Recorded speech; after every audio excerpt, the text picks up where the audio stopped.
Thanks, God. Yeah, you are just a noble creator.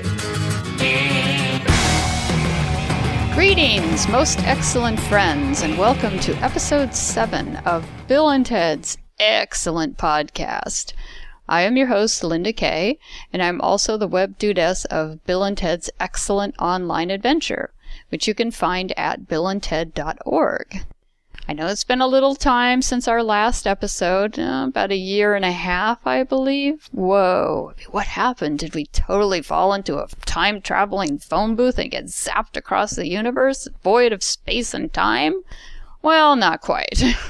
In actuality, we just had some real-life issues which came up we had to deal with, plus some technical issues we had during our last podcast that we had to address. Fortunately for us, we interviewed the most outstanding and beautiful Kimberly Cates for our last episode, and she was very gracious and patient with us during that interview where we had all kinds of technical problems. So hopefully we'll get those solved, and we may not publish on a regular basis, but when we have important news to share or an interesting interview, we will come back and publish again. So stick with us. If a third Bill and Ted movie actually does go into production, we will definitely be publishing on a more regular basis, so stay tuned. For this podcast episode, we have an interview with one half of the dynamic writing duo who brought us the Bill and Ted characters in both Bill and Ted movies. I'm talking about writer Chris Matheson. He has a new book out called The Story of God, a biblical comedy about love and hate. And it's a very funny, very interesting book told from the viewpoint of God in an attempt to explain what the heck it all meant. Kind of scathing and biting, but we're going to talk to Chris about why he wrote this book, what he wants people to get from this book. We're also going to talk to him about a movie he wrote that came out in 2013 called Rapture Palooza, which is very much the same theme. It's along the same lines. So we're going to get the backstory on that. We're going to find out all about the story behind this book. Our featured musical artist, which we'll be playing at the end of the episode, is Blue Plasma Orb. They're a really outstanding rocking band. We're going to tell you more about them. We're going to bring you their song, What You Gonna Do. So stay tuned for that. You're really going to enjoy it. But first, let's start off with some news. Fans continue to wait for news about whether or not Bill and Ted 3 will be happening. Basically, we're hearing the same story from Alex and Keanu and different people involved, that it's just going to take time. The fundraising is an issue because the movie, as is written, is supposedly going to cost quite a bit of money to make to do it properly. So that's an issue. But we think it's just really the wheels of Hollywood can sometimes move very, very slowly. So that's been the word on the internet about what's going on. Now, we did ask Chris Matheson about the upcoming third movie, and he did give us some very interesting and insightful information. It's quite optimistic, plus a little more of a hint of an idea of what the third movie is going to be about. So you'll want to stay tuned for our interview with Chris to get the latest news. While fans wait for Bill and Ted 3, we were treated to a brand new series of comic books, Bill and Ted's Most Triumphant Return. It was a 6-part comic book series and was published by Boom Studios. And this book was a lot of fun. All of the issues are now out and available, and you can find them at the Boom Studios website, also at Amazon, different places. Your local comic book stores should have them. If not, tell them to get them. And the fun part about this is they came out with variant covers. So there's like a lot of collectibles out there with some really cool covers of the different books that had different guest artists doing the different covers. And all of the artwork that came out was most outstanding. So the books were written by screenwriter and comic book writer Brian Lynch and drawn by Jerry the Franchise Gaylord. The story picked up after Vogus' journey and followed the adventures of the two great ones as they traveled to the future and tried to make a wild stallion span out of a young Chuck Denomalos. You could just imagine how that went. So check it out. It's a lot of fun. You know, we've had the different comic books over the years. We had the original Marvel comics, which was drawn and written by Evan Dorkin. That was a trip. We loved those. Then we had the reissues of those. And we also had the comic strips that were based on the animated series that were published in Lookin' magazine. That was in England. It's always nice to add more comics to our collection, because who doesn't love comic books? And Bill and Ted fit the comic book format perfectly. So thanks to Boom Studios for licensing and bringing us those new comic books. Speaking of licenses and franchises, Universal Studios Halloween Horror Nights number 25 is coming soon, and Bill and Ted's excellent Halloween adventure is going to be returning to the Orlando location. Hollywood is not likely to ever get the Bill and Ted show back, which is a real shame. I don't know why something's politically incorrect in Hollywood, but it's okay in Orlando. Well, that's just the way things go, but all you lucky people who can get to Orlando will be able to see another excellent Bill and Ted Halloween adventure show, which those things are just the craziest, funnest shows. If you ever have a chance to go, definitely go. Halloween Horror Nights runs on select nights from September 28th to November 1st. And get your tickets early, because if you want to go on those choice nights, especially right around Halloween, they do sell out. And if you can afford to spring for an express pass, I totally recommend you do that. It's well worth it, because you get straight to the front of the lines when it comes to the scare houses and the rides and the shows. So have fun, be safe on Halloween, but definitely if you can get to Orlando to see Halloween Horror Nights and the Bill and Ted show, just go. It's a lot of fun. Alex Winter's documentary Deep Web, which we helped promote the Kickstarter campaign on this podcast when we first started, has been released and is now available on iTunes and Vimeo on demand. Keanu Reeves narrates, so it was really great to see Keanu and Alex working together again, and Keanu is perfect for narration of this film. The documentary itself is actually really interesting and quite important. It's a very insightful look into the history of the Silk Road, the creation of Bitcoin, and a lot about privacy online. It's all very fascinating. I strongly recommend you watch this film if you have a chance. Excellent documentary. Alex Winter knocked it out of the park again. We look very much forward to his future work, and actually Alex is working on a new documentary right now, which is going to be all about Frank Zappa. So we're really looking forward to that, because who doesn't love Frank Zappa? As for Keanu, he's been very busy. He appeared last year in the film John Wick, which was directed by Chad Stahelski. It was an excellent role for Keanu. The movie rocked. I loved it. It was outstanding. This year, coming up on October 9th, just in time for Halloween, Keanu will be starring in a film called Knock Knock. This is by director Eli Roth, who you might remember wrote and directed the horror film Hostel. So you can kind of get an idea what this is going to be like.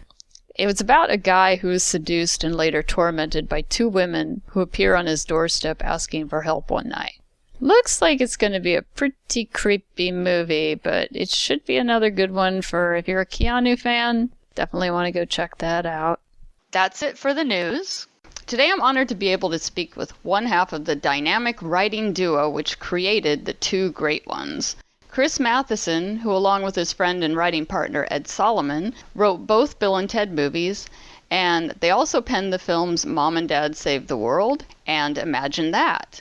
Chris also wrote and directed the independent films Mike the Detective and Monkeys, and more recently wrote the far-out end-of-the-world comedy Rapture-Palooza. His latest project is a new book entitled The Story of God, a biblical comedy about love and hate. And that's now available to purchase. So, welcome to the show, the ugly one, Chris Matheson. Thank you. Nice to be here. Yeah, that's not true, by the way. I think we were trying to come up with just the most scathing insults to ourselves that we could come up with. I see. Well, how did you end up as the ugly one?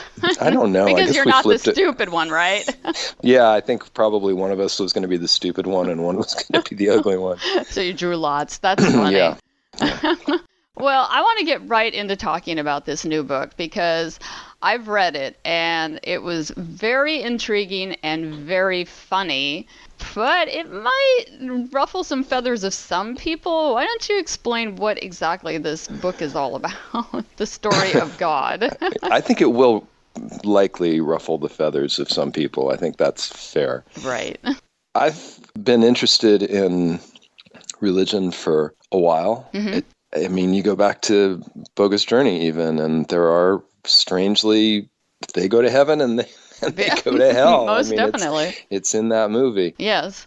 And I found myself reading the Bible a number of times for a variety of reasons, kind of beginning with just sort of curiosity because it's such an important book. Right. And then from a comedic standpoint, I found myself really latching onto it because there was an awful lot of stuff in there that just seemed so ridiculous to me.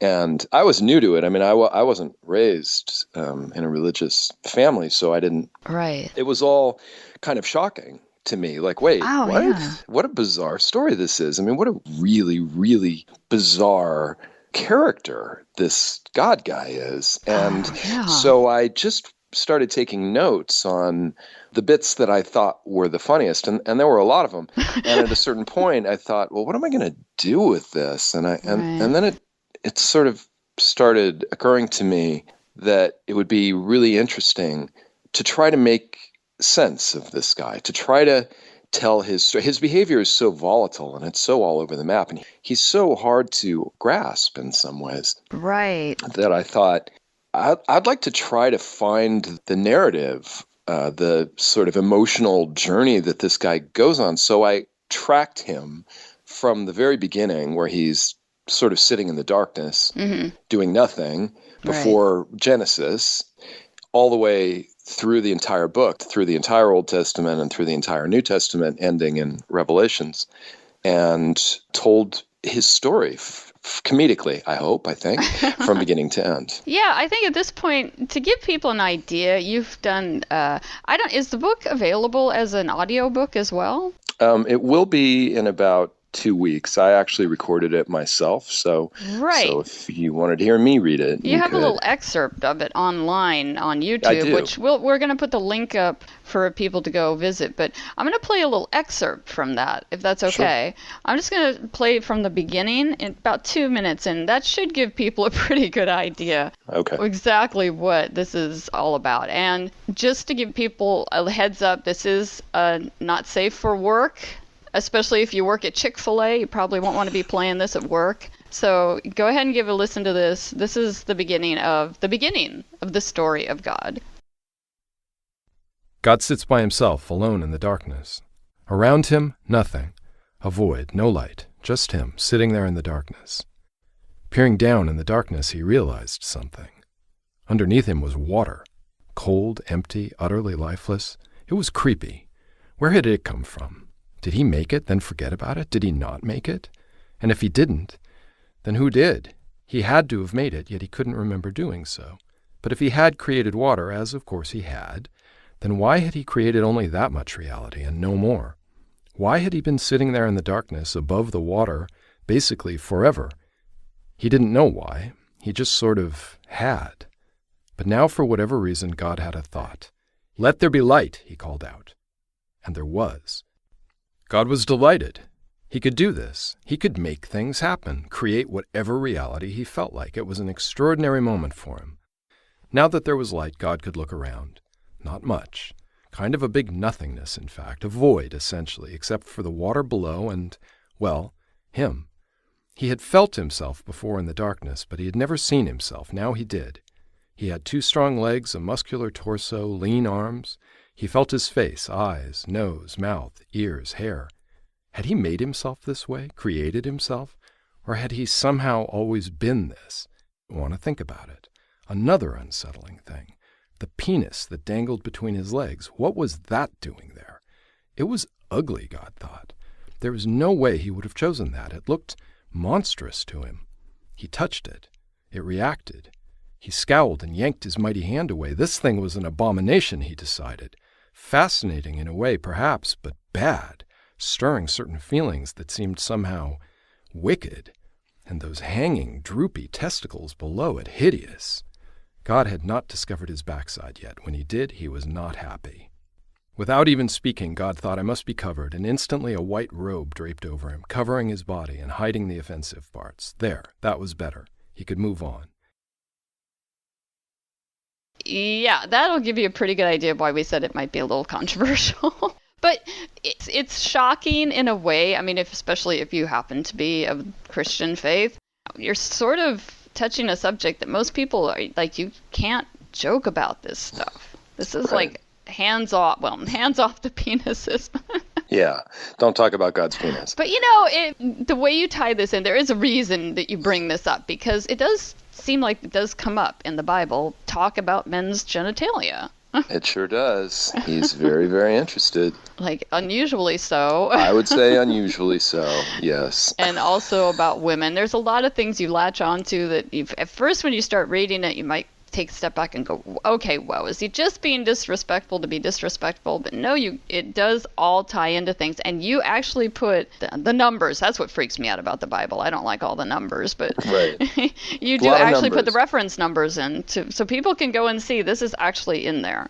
Yeah, that was important to me. I wanted people to understand that I'm using a lot of the story points or plot points or character points. They're in the book. I'm making up very little, actually. Yeah, because, I mean, a lot of people, I think, like me, I didn't grow up with any religion either, and I've never even read the Bible, but, I didn't know half of the stories that were in there. I think you hear the general stories, and you get an idea that they're kind of told in a more structured way, but then when you go back and you're like, there's a lot of stuff in there that most people don't even know about or read about or anything, and you're referencing those things. I didn't know very much about the rapture. Oh, yeah. And when you started writing about it, and I'm taking it for granted, this is all in there because you've got the reference numbers, that it's like, wow, really? This is all that's in there? Yeah, I wanted to shine a light on actually a lot of the stories that are sort of, well, they're ridiculous, and they're not stories that certainly the Christians talk about very much. They will cherry pick, and they will tell the nice, happy stories that make them feel good, and they will just steer right around God ordering, children to be killed and things like that. It's just, There's a lot of cherry picking that goes on. Like, no, we'll leave that to a few people to defend. But I think, my opinion at this point, it's likely that your average Christian has not read the Bible. Because I think if they did, the whole thing, yeah. I think if they did, they would kind of be forced to deal with things that are, well, horrifying on the one hand and utterly ridiculous on the other hand. They're simultaneously both of those things. So I don't think they do. I think they leave that to their leaders to kind of deal with that kind of stuff. But are the stories really supposed to be taken so... I had this discussion with my grandmother one time. Are the stories supposed to really be taken so literally? I know people do. Are they really supposed to be more of parables? Well, that's a good question. And even if they're parables, a lot of them still don't make a lot of sense. Yeah, even as parables, they don't make sense. That's a really good point. And as a writer, you're going, wait a minute. Yeah, a parable of what? What are we even parabling about here? What's the point we're trying to get to here? Right, what is the point we're trying to get to? And a lot of people do take it literally. A lot of people in this country, I don't know what the percentage is, but I think it's 40%. Or maybe even more, who do take it literally. And it's super ludicrous if you take it literally. I mean, it's insane. It's just kind of an insane thing, actually. If you read this book and you go, yep, that all actually happened, then you are lacking something in your brain. If you take it as a series of... See, the thing is, you're not a Christian if you think it's all parables. Right? You're not. You're only a Christian if you think, well, no, there is literal truth to this. And I can determine which ones are parables and which ones aren't. I mean, it's actually more intellectually honest to take it literally and say, no, it's all actually the truth. Because if you do anything else than that, then you are essentially stating implicitly, I know the difference. This one's true. Right. This one's absolutely true. This one's just a parable. Well, who said? Who knows? Right. I guess if you're a history major and you're interested in the people who actually lived at the time, which I do think there's some of that in there too. Oh, but there's a lot of that. Yeah, actually. that's one thing. But like I said, I discussed this with my grandmother one time, and she was, basically I was trying to wrap my head around. I think this is why I related to the book, because I think I have that logical where I'm like trying to make sense of what they're saying. Like Noah's Ark, they actually got all the animals on a ship. And she goes, yes. And I said, they took 2 of every animal in the world and put it on a boat. And she's like, well, I wasn't trying to screw with her. I really just wanted to not. I'm like, well, really? What? Okay. Right. How'd that work? Yeah. How did they manage that? And how did they get the predators not to eat the prey animals? Exactly. How did that happen? Right. And I mean, their God destroyed the world. So, I mean, you kind of try to deal with why he has so many anger issues. I did, yeah. I thought that was a kind of a big question. And it's, for me anyway, the big unstated joke at the center of the book is this guy's all powerful, right? I mean, he made everything, and yet he's always mad and upset and frustrated that things aren't going his way, which I find hilarious because it's like you make up a game that you then lose at consistently. Right. And you're infuriated by that. Yeah, he's really mad. He's mad a lot of the time. A wrathful God. Yeah. But you try to make him sympathetic as well. I mean, it's not like you're just like, this guy's a jerk and let's just take the piss out of religion or whatever. But I mean, you're really trying to come to some meeting of the minds here, like to give this guy God, some sense this of... God guy, yeah. This God guy. Yeah, no, I did want to do that because... Well, for a variety of reasons. I mean, strictly from the standpoint of being a writer, you want to feel some empathy and sympathy for your main character. Otherwise, it's weird. That's a dark kind of creating when you just sort of almost are contemptuous of your own character. I wouldn't want to do that. And I mean, I guess it is satire. I mean, I guess by definition, what I've written is satire. Sure. And I've read a lot of satire. And the satire that's good or great, actually, there is an element of humanity to it. There is an element of compassion to it. I mean, that's the difference between, I would say, like Mark Twain and like, let's say, Voltaire. Like Candide is just mean. I mean, it's just mean. There's not an ounce of any warmth in that book. It is mean. It's occasionally funny, but it's really nasty. Oh, wow. And then Huckleberry Finn, of course, is filled with love. I mean, it's really scathing and it's really, really dark, but there's a lot of love and tenderness to it. I'm not, by the way, I'm not trying to equate myself with either one of those guys. They're like at the very top. But I'm only talking in terms of aspiration, what to strive for. And I wanted to strive for something that had more of a heart. And so I thought, ultimately, I ended up feeling sorry for this guy because I thought, what a horrible job, ultimately. You have no mother. You have no father, you have no siblings, you have no friends, you have no wife, your son you meet after you've had him tortured and killed. That's it. That's what you've got. All you have is an enemy. You have an enemy, and that's all. That's your existence. You'll never be touched. You'll never have any real contact. You have no peer of any kind. I mean, it's a profoundly lonely and horrifying existence. And beyond that, I believe he's sort of consumed with self-hatred. I believe that's the reason for things not working. The big joke that he created everything and nothing works, well, it can be interpreted a number of ways. One is he's kind of a fraud. He doesn't have the power he says. He's the Wizard of Oz, and that's pretty funny. And then number two, he's kind of a fool. He's kind of like Ron Burgundy as God, who makes a bunch of boneheaded decisions and then gets mad all the time. Hey, there you go. Will Ferrell can play the part of God in the movie version.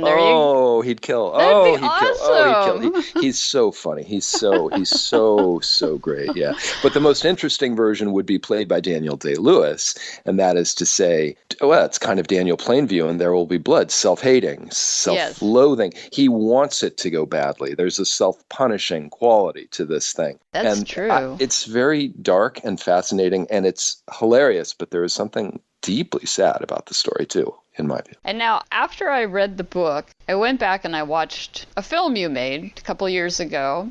Ed Solomon produced, you produced, and you wrote it, called Rapture Palooza. Yeah. And I have to say that reading the book, since I didn't know anything about the rapture really before, reading the book was a really good companion piece to that movie because I understood what was going on with the giant boulders falling out of the sky. And right. And that was hilarious. I mean, that was one of the strangest movies I've ever seen. And you've written some pretty strange movies, Chris. Yeah, I guess so. So were you working on the story of God when you wrote that, or how did those two projects meet or part, or did they inspire one another? What happened there? Well, I think undoubtedly Rapturepalooza led to the story of God. Okay. Rapturepalooza occurred because, for some perverse self-hating reason myself, I read one of the Left Behind books a number of years ago. I don't know if you're familiar with those, but it's a whole series of books about what happens to those left behind after the rapture. And it's written from a Christian standpoint. Mm-hmm. And I thought it was just great. I thought it was like really, really funny. And the basic joke seemed funny to me of like, well, these gigantic things have happened and are happening. Right. But people are still just kind of living on Earth, going to McDonald's, and they've got to go to work, and they have to pay the rent, and they have to just live. And that seemed really funny to me that, it's raining blood, and there's little, talking locusts with little crowns who are stinging people. And, suffer! Yeah, suffer. But in the meantime, you got to make dinner and get the kids up for school the next day. The Antichrist is like living in your neighborhood, and yeah, basically. Your dad's working for him. Yeah. Yeah, right. I thought that seemed funny to me, and the Antichrist seemed like a really good way to write a kind of a lame villain. And I would guess that most people who write comedy would say that lame, blustery, bombastic villains are among the most enjoyable characters to write. They're really fun. And they're really fun. Dr. Evil, I mean, whatever it is, Donald Trump, let's say. Well, Donald Trump. Let's hear it. You could do the story of Trump next. Oh, man, he would be tantamount the same thing. Yeah, the only thing about Trump that makes him less funny, he actually has a sense of humor. He knows what he's doing. That's true. Really fun ones have no sense of humor. They're like totally humorless, and he actually does have a sense of humor. That's true. I still kind of like to think he's just putting everybody on. Like, I think he's having a big joke at everybody's expense. If it's like a performance art piece, it is the greatest performance art piece in the history of the It's brilliant. world. It is truly brilliant. Yeah. I mean, as a prank, as just a giant prank, man, it's good. And it just keeps going and going and going. It's fantastic. So, have you answered any questions for yourself, or are you just as confused, if not more confused, about the Bible and the motivations of God after working on all this? Well, I would, as I was going through it, I would periodically just kind of pull back and go, how does anybody believe this? Man, how does anybody believe this? Mm-hmm. It just astounded me. And I ended up feeling a couple of things. Number one, almost nobody reads it because good luck reading the whole thing and justifying it to yourself. If you have a doubting bone in your body, if you don't have a doubting bone in your body, I don't know what kind of human being you are, first of all. Like, that's weird. And you're not going to have any sense of humor. So there's that. But I don't think they read it. And number two, I ended up feeling like, it probably doesn't even matter. It just doesn't even matter. It's just a giant pretext for a bunch of things that do matter to human beings emotionally. And so it didn't matter. But I did end up feeling for myself anyway, like I kind of get what the emotional center of this book is, and I kind of have a feeling for who this character is. Now, I may very well have just been projecting my own inner life onto the character of God, which is a rather audacious, cathartic and bizarre thing to do. But he ended up making sense to me, sure. Yeah, because I listened to your podcast interview you did on the imaginary friends. That was really good. Oh, thanks. And they were suggesting that you might actually take on some other texts as well, the Quran, I don't know. Are you out to take the air out of every religion? Or, I mean, that's not really what it's all about. Well, it's not a bad idea in my view. I'd do it if I could. If I thought I had the ability to do that, I sure would, especially the monotheistic ones. I don't have as big a problem with the polytheistic ones because I think it's a much nicer and more generous position to run into other people, right? And you go, hey, we got a bunch of gods. Right, we have a bunch of gods too. Huh? How about that? We've all got a bunch of gods. I guess they're all true. You know, that's really possible when you're dealing with a bunch of polytheists. How much that actually happens, I don't know, but it's certainly possible. Like, right, there's a bunch of gods, right? You've got yours too. Monotheism is such a kind of a incredibly obnoxious move. Like, no, you're all wrong. There's only one absolute truth, and it's mine. And if you don't agree with me, you're going to be punished eternally. That, like, really deserves to be mocked. And it really deserves to be poked at. And yeah, I do want to do that. And if I had absolutely no reservations about, being killed, I would probably write the story of Allah next. That's kind of the thing. I mean, hopefully Christians are not going to take you out and lynch you. Let's hope not. But Muslims might. Yeah, they probably would, actually. They probably would. Yeah, it would make this a very interesting interview if, 2 days from now I'm taken out and lynched by Christians. And you'd be like, wow, that's here's his last interview, guys. Yeah, he was killed 2 days later. Oh, Lord. They found his body hanging from a tree. So is it safe to say, so it's safe to say you're an atheist? Yeah, it's safe to say I'm an atheist. I've always been a pantheist. And I guess I'm sort of like, I don't want to piss off anybody, and you want to piss off everybody. I don't want to piss them off, but I guess I do want to take the piss out of them, as you said. I mean, if there's a distinction there. No, I don't want to make people mad. I actually just want to make people laugh. I mean, really, I'm not in the business of, I don't want to be like some provocateur. That's not like, I'm not interested in that. No, I just want to make things that are funny. Right. And if they kind of poke at, these big, bloated, gassy Macy's Day balloon belief systems, well, all the better. Those things are stupid. And the truth is, comedy frees us. Comedy can just get really, really lofty and pretentious. Comedy and laughter can save us because we can laugh at ourselves. We all take ourselves really seriously. We're naturally kind of inclined to do it, and we can poke at each other, and we can tease each other, and we can laugh at each other. And we can do it in an affectionate, friendly way.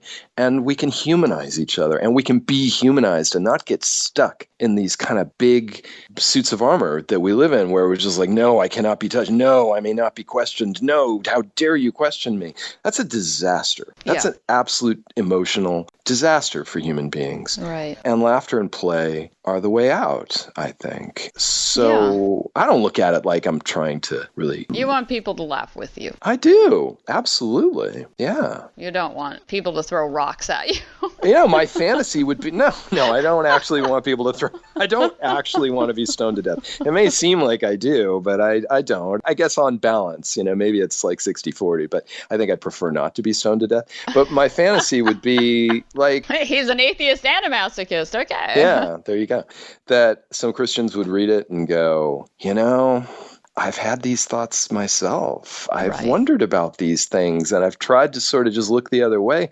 But this guy is just shining a light on all of these ridiculous things that I've noticed, but I just never really thought about very much. And they find themselves starting to laugh at it. That would be lovely. I think that would be great. Excellent. Especially women. No woman should believe this. It is so misogynist, man. Yeah. Yeah. Oh, man, it is so misogynist from beginning to end. Women don't even get names. Like, they're not even worthy of names. Like Eve, God doesn't even name Eve, right? She doesn't, Adam has to name her. Like, he doesn't care. Like, I don't care. He just calls her woman. It just doesn't matter. Like, Noah's wife doesn't get a name. Lot's daughters don't get names. I mean, it just doesn't matter.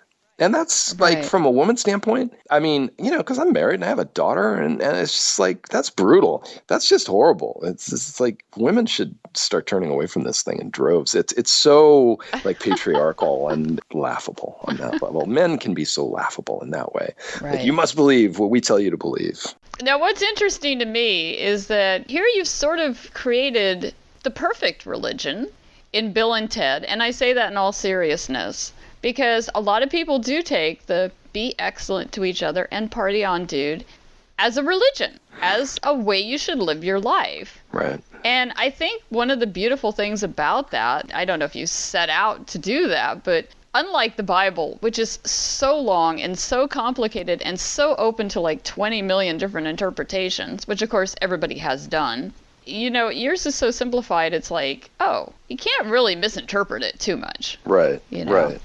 Yeah, that's good. I mean, I'm glad. I mean, Ed and I are really glad for that, to the degree that idea entered the world, be excellent to each other. Huh. Man, what's wrong with that? There's nothing wrong with it. That's a totally good thing. Yeah, so even Christian Bill and Ted fans, who I apologize if they're offended by any of this, but they will be. Yeah, they will be. Sorry, guys. Yeah, I mean, that's the thing. That's the funny thing, though. There are atheist Bill and Ted fans. There are Christian Bill and Ted fans. I'm sure there's Muslim, Buddhist, all the different religion Bill and Ted fans, because it is something we can all come together on. So yeah, maybe that is the future of the world. That makes that very realistic in that movie, I mean, from the very beginning, I would say that idea of it's kind of essentially the golden rule. It's just be nice to other people. Treat other people the way you would like to be treated. And our version of that was be excellent. Don't be good to each other. Be excellent to each other. Sort of stepping it up one thing, I guess. But that idea, if we could live that way, well, sure, that would make a better world, wouldn't it? It definitely would. We'd all be in the future playing air guitar. There you go. Nothing wrong with that. Then you'd get somebody like Genomalous would come along, but that's going to happen. Well, there's always got to be one party pooper. Well, it's just always inevitable, isn't it? There's just always bad guys popping up.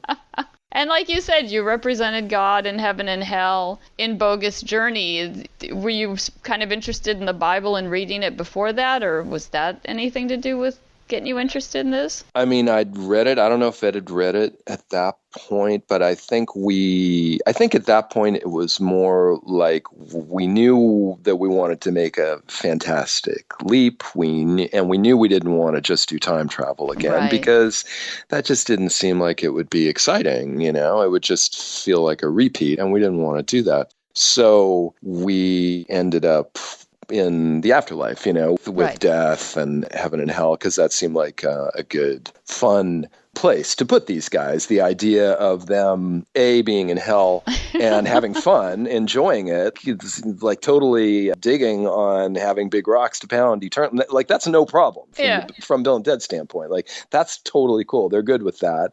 And then on the other hand, going to heaven and just basically mugging people and causing a ruckus and causing problems there, those things seemed really funny to us.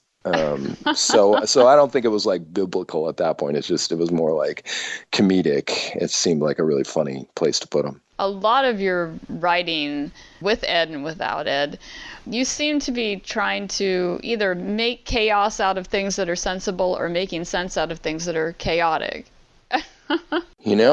You may have just sort of defined comedy in a way, Linda. Maybe that's true. That is true. That's comedy, especially make chaos out of things that are sensible. Yeah, that's definitely a lot of what happens. To just try to tip things over and get them spinning and throw curves into things. Right, and change it up. That seems to be your life's blood. Of course, your father, Richard, condolences on his passing 2 years ago. I mean, he was incredible, and his science fiction stories, I mean, he did all these wonderful stories. Was writing just something you knew you were going to be doing from a very early age, or? No, not really. In fact, I would say I avoided it for a rather long time because I didn't want to be in competition with my dad. My dad was really kind of a major figure, and I didn't think I could possibly write as well as him. Right. And I wanted to just carve out my own territory, I guess. Right. So that I makes sense. tried other things, like acting and directing plays, and I did that for a number of years. And then basically Ed and I bumped into each other in the first playwriting class either one of us ever took. Oh, okay. And we just started hanging out and laughing a lot together. And, I thought he was tremendously funny guy. He was the funniest guy I'd ever met by far, by a wide, wide margin. And that kind of you start thinking of funny stuff and especially funny characters. Right. And eventually you're going to go, well, what am I going to do with this? I mean, I don't want to be a performer. I don't want to be a comedic performer because I could never do that. Mm-hmm. So what do? Well, you write it down. I mean, eventually you write it down. Right. So that's how that happened. But no, I never thought of myself as a writer, actually. Interesting. So I assume this was at UCLA? Was that where this script writing class was, or was this something else? It was actually a playwriting class, not a screenwriting class. But yeah, it was at UCLA. Right. Yeah, and in fact, interestingly, Shane Black, the famous, great Shane Black of Lethal Weapon and now Iron Man 3, he was in the same class with us, and just sort of anecdotally, my memory is that he wrote almost nothing. It was a 10-week class, nothing. Like he just said, because he's a very unusual cat, Shane, and like what's going on? What is he even doing? Like he'd come up with almost nothing, and then the very last class, bang. There it is. He comes up with something that my memory is it was better than anything anybody else wrote. So that was Shane. Cool. And Bill and Ted they didn't start there, but they started in an improv class? Yeah. So that would have been, this is a really long time ago. That was 1981. And we just started hanging out a lot. And I actually directed a play that Ed wrote. And so we spent a lot of time together because of that. And we actually laughed a lot, sort of just making jokes about dismantling his play and doing the most ridiculous, blown out version of it. And then we decided with a couple of other friends, Ryan Rowe, who Ed wrote Charlie's Angels with, and who I came up with Evil Alien Conquerors with, was sort of another friend of ours. And Ed and Ryan and I and a couple of others, we decided to sort of do improv, and not for an audience. We never did it for an audience. We just would get together. We rented this little tiny theater on Sunday nights for about 3 hours, and we would just kind of play and throw ideas out. And it was great. It was really, really great fun. And one night, I think the setup was like, okay, a couple of teenage boys talking about world affairs. And it was me and Ed. And I just looked at him and I was like, how's it going, Bill? And he looks at me and he goes, how's it going, Ted? And we just we just started. And it was like, it was weird because almost instantly it's like, these guys are really fun and they really are funny. And so after we were done that, and we just, however long that went on, I mean, probably not that long, 5-10 minutes. But we went out afterwards to this coffee shop and we just sort of stayed in character for a couple of hours, just like as Bill and Ted talking to each other, just sitting there having some food and like coming up with their backstories and coming up with Missy and coming up with Captain Logan and coming up with, just finding them as characters. And then we just kept going with that. And we would, because I went off to grad school not long after, and then we would this is, pre-internet, pre-email, pre-everything. We would literally write letters back and forth as Bill and Ted. And sometimes as Ted's older brother, who kind of disappeared at a certain point, but Ted had an older brother who sort of had run away and was like living in a car somewhere. And he would write Ted letters of advice that were ludicrous and completely dumb. But so we just kept doing that for a while. And we just get on the phone and talk to each other as Bill and Ted because they were so fun. I'm pretty sure we had conversations where we weren't us. We were just like, how's it going, dude? Yeah, cool, dude. And we'd just talk as Bill and Ted for a while and then hang up. So we knew them pretty well by, let's say, summer of 1984. I mean, we had a pretty good idea who these guys were. Right. And now, which one were you? Well, or you could never tell them apart. Nobody can tell them apart. I mean, look, here's the little secret of Bill and Ted. We would just write dialogue, right? Because we always wrote them together. So we'd just sit at the table and do back and forth pages, because it's very easy to write their dialogue because it's just kind of a flow thing. Right. And then at the end, we would literally write Bill, Ted. It's like, they're the same guy. To us, they were like, I mean, okay, now they're different, right? Now they become a little bit different in part 2. And now, if we can finally get this damn part 3 made, they're actually rather different now. Okay. But at that point, they were like the same guy. They were we thought of them. Yeah, they were just interchangeable. That was more or less the idea, I guess, of Station. It's like, they're like two guys with one brain. That's how we used to describe them, think of them. Speaking of station, that's a question I've always wanted to ask you about. I mean, I've heard that the station, using that word was because of something that ended up in a script by mistake or something, and... Yeah, it was literally a typo, like late at night, and we were at Ed's house, and we'd been working pretty hard, pretty long hours. And Ed was typing, and he finishes typing a page, and then he whatever, I don't even know if he has a printer at this point. Or I suppose he does. He prints it up, and we're looking at it. And like right in the middle of a sentence or something, or in the middle of some description, he's just typed the word station. And we just start howling with laughter. It's like, what is that doing in there? That doesn't make any sense. That is the most bizarre typo of all time. You just typed in the word station, like apropos of nothing. And so we just howled with laughter. And in fact, we spent, for a little while, we just only spoke in the word station. Yeah. Trying to see, because we were so kind of slap happy and tired. It was like station, station, station, trying to convey as many thoughts as possible with that one word. And from that point on, we were like, well, obviously, there's only one name that we can give this alien, right? This alien's name, it's got to be station, which makes no sense. But of course, that's part of the joke. But what's really, really funny about that, and I don't know if you're aware of this, I don't even know if it's still there, but you set the whole movie in San Dimas. Right. And when you drive out to San Dimas, there's like a huge sign that says San Dimas Station. Oh, is that right? Yeah. Wow. And what is San Dimas Station? It's like a little mini mall.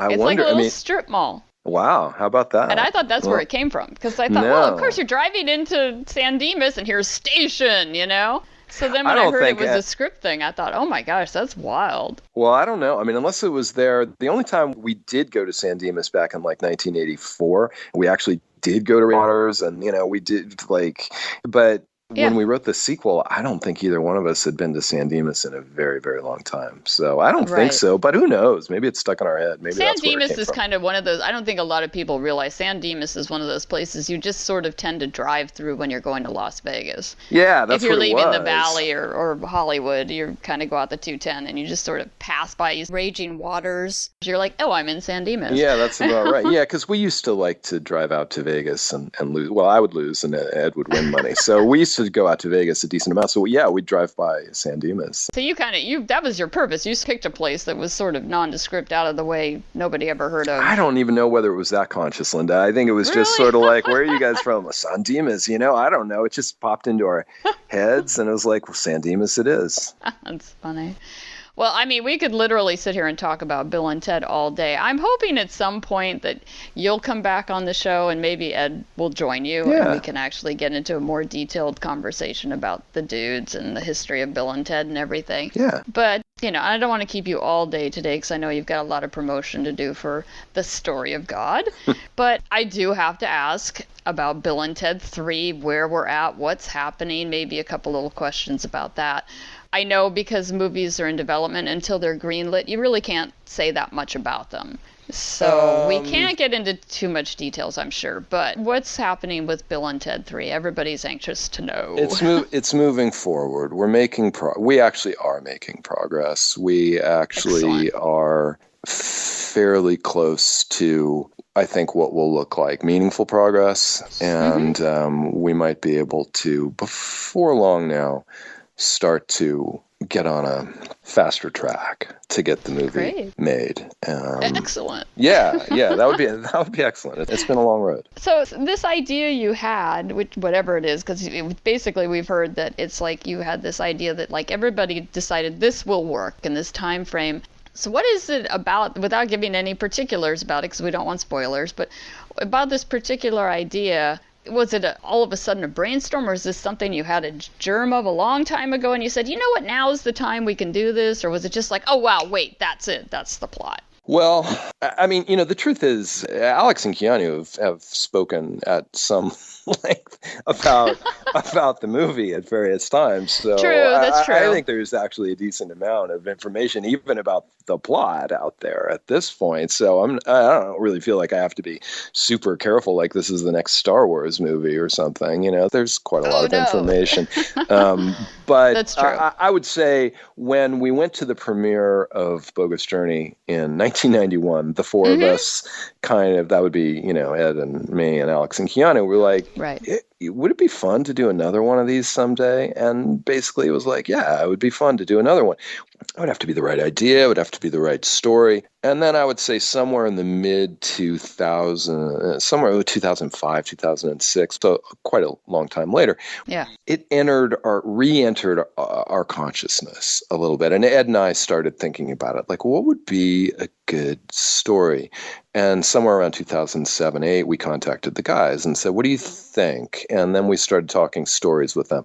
So with regard to the nature of the story, it seemed obvious to us from a comedic standpoint that, of course, it couldn't have actually worked out. Like if, in fact, they'd written the song and they'd saved the world, and it was like, well, what's the joke? Where do you go comedically with that? I mean, what do you do with that? Like now they're at the top and they're dealing with what it's like to be king. I mean, we didn't want to write that. Neither one of us found that funny. To us, the obvious joke was like time's passed. And it hasn't happened. Like, you guys, where's that song? You guys were supposed to save the world, and now upwards of 20 years have passed, and what have you been doing? Where's the song? And they've been working really hard at it, of course, because they're Bill and Ted. They're very sincere about this.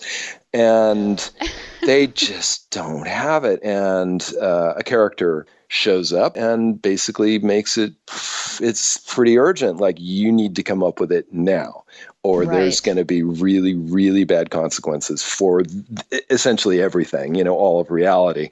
And so they've got to find it. And the song. And in Bill and Ted fashion, they make the leap, like, well, we know we're going to write it, right? I mean, we know it exists. Right. So all we have to do is just keep going forward and until we find it into our own life. And then we'll just borrow it from ourselves because we know it's there.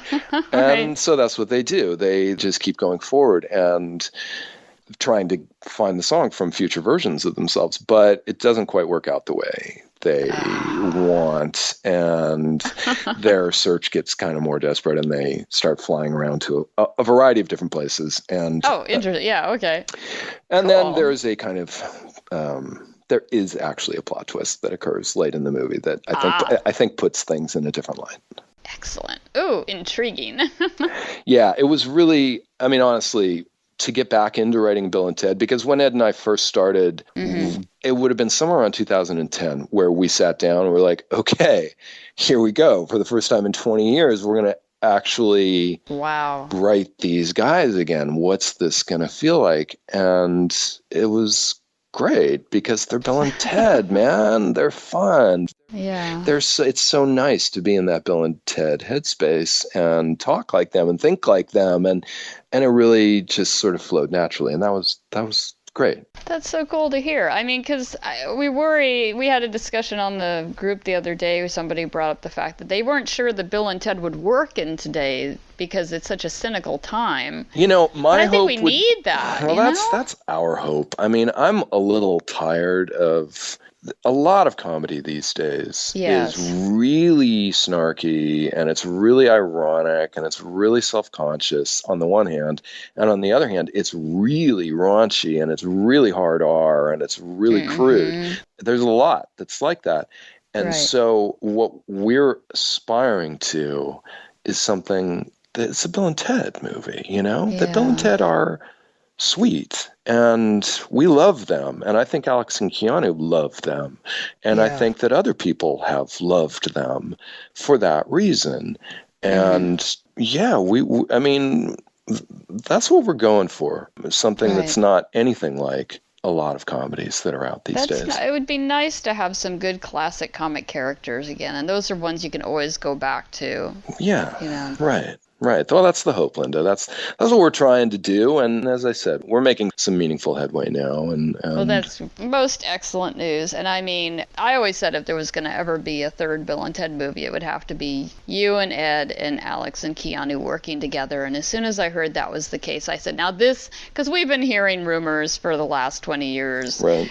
very strange, erroneous things. And I said, unless those 4 are on board, I don't believe it. And the minute I heard it was you 4 on board, I'd said, this is legit. This is the real thing. Well, we all have a deep affection for these characters, and we all are very committed to trying to get it right and trying to be really true to them. The characters are important to all of us, and so we've, cross your fingers. I mean, we're working on it. That's awesome. Now, do you and Ed have a cameo in the upcoming movie too? Do you already have your parts picked out? We literally have not even thought about that, but I would think we should. I don't know. Maybe the stupid and ugly waiter can show up for some reason. They can make a little appearance. No, we haven't thought of that, but maybe we can make an appearance as like demons in hell or something like that. I also have to ask if there, and this is going to sound like a really bizarre question, is there going to be a cat in the movie? A cat in the movie? A cat. Actually, there should be 3 cats. 3 cats? Yes. Because there was a cat in Excellent Adventure. There's 2 cats in Bogus Journey. Wait, yes. I actually do. Wow. I do a blog called Cinema Cats. Cats? It's all about cats in movies. Where's there a cat in Excellent Adventure? In Excellent Adventure, when the phone booth lands outside the Ted's cat house, the cat runs away. Where are 2 cats in Bogus Journey? There's the cat that the evil robots almost hit when they land in the phone booth, and there's also the one they almost run over in the car. Oh, wow. Okay. So, apparently there need to be 3 cats in in this movie. I mean, okay, it's done. And 3 cats there shall be. Oh, excellent. Well, Chris, I really appreciate you taking the time to talk with us today, and we're very excited about the prospect of a 3rd Bill and Ted. I think the time is right. I think the fans think the time is right. I know getting everybody's schedules together and getting everything right, that hopefully everything will just fall into place and it will actually happen. Yeah, there's reason for optimism. Excellent. That's wonderful to hear. And as for the story of God, it's available today on the 15th of September, and you can find it at Amazon.com if you do a search for the story of God. If you want to see more of that little preview video, that's on YouTube. You can look up Chris Matheson, the story of God. And we're also going to have links on our website and on our Facebook and our Twitter pages, so you can always visit our pages and find them. And Chris, is there anything else you'd like to say to the fans right now? I guess the only thing to say is be excellent to each other. And party on, dudes. Excellent. Well, I really appreciate you taking the time, and we're so excited to see this 3rd movie and everything else that you and Ed are working on. When you guys get together, it's magic. Thanks, Linda. It was great talking to you. All right, great talking to you too. Have a good day. You too. Bye. And now it's time for our featured musical artist. And this episode we have a rockin' Orange County, California band called Blue Plasma Orb. Their self-titled album, Blue Plasma Orb, was released a while ago, and it's totally outstanding. The band was created by the most excellent Billy Bishop, and our resident incidental music provider and all-around most triumphant dude, Steve Benino. And I understand they're currently putting the finishing touches on their 2nd album, soon to be released, so we're looking forward to that. For more information about the band, check out their official website at bpoband.com. And you can also search for Blue Plasma Orb and find them on Facebook, Twitter, and Reverb Nation. So to tie in with this episode's End of the World theme, here is Blue Plasma Orb asking the musical question, what you gonna do?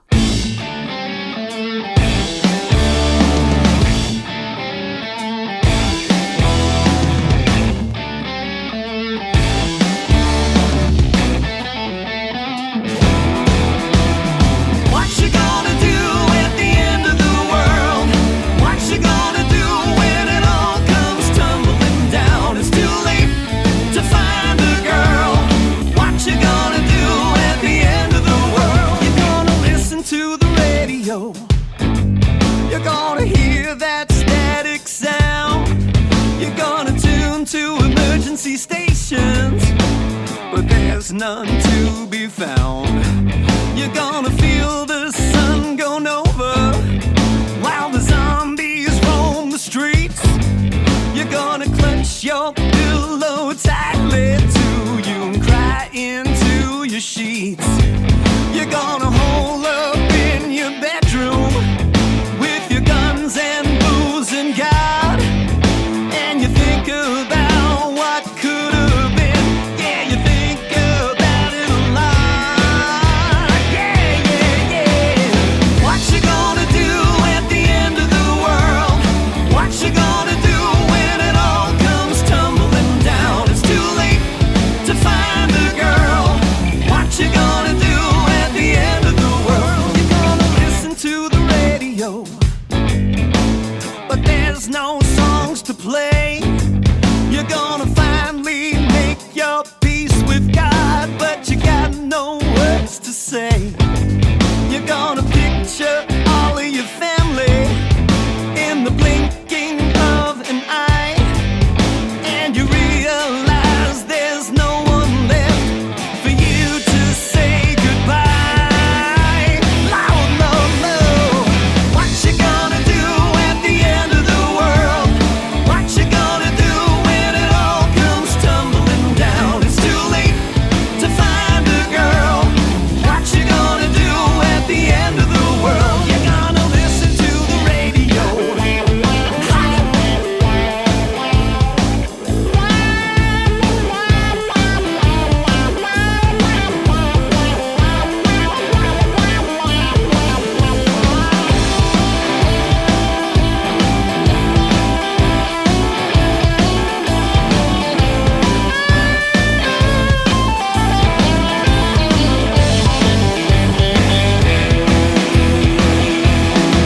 And when you listen to the radio and you find there's no one there, there's no sense in hanging around when there's no one left to care.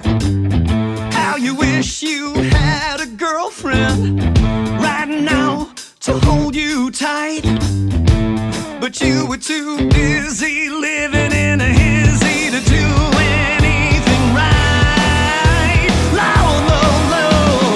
What you gonna do at the end of the world? What you gonna do when it all comes tumbling down? It's too late to find a girl. What you gonna do at the end of the world? What you gonna do? What you gonna do at the end of the world? Too late to find a girl. What you gonna do? What you gonna do at the end of the world? Too late to find a girl. What you gonna do at the end of the world? You're gonna listen to the radio. Bill and Ted's Excellent Podcast is published by Bill and Ted's Excellent Online Adventure. Visit us at billandted.org, where you will find links to us on Facebook and Twitter. You can email us at lindakbabe@billandted.org if you have any feedback or suggestions. And don't wait for the end of the world to be excellent to each other and party on, dudes. Unless you're really, really good at playing Twister. All of our incidental music has been provided by the outstandingly excellent Steve Bonino.